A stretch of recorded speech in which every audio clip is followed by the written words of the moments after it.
Hola, soy Jorge, un muchacho colombiano con una gran pasión por ayudarte a ti a mejorar tu español y mostrarte mi cultura.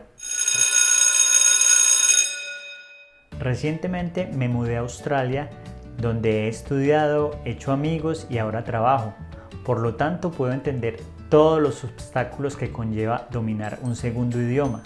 Cómo hablar fluido sin pensar, cómo pronunciar mejor las palabras para que otros te entiendan y qué frases usar para sonar más natural.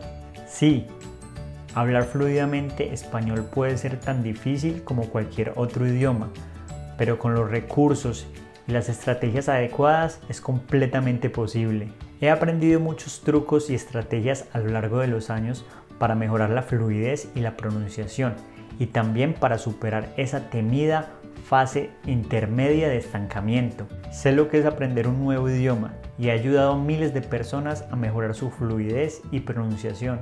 Entonces, ¿cuál es la metodología que yo uso?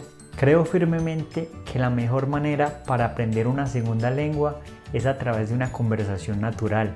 Podríamos hablar de cualquier tema que te interese. Personalmente, a mí me gusta hablar de Colombia, de canciones, películas, música y series en español. Adicionalmente, me gusta complementar mis clases con podcasts, videos, canciones y películas de habla hispana. Si tu propósito es hablar español fluidamente, mejorar tu pronunciación y mejorar tu comprensión auditiva, suscríbete a mi canal de YouTube y empieza a mejorar tu español ahora.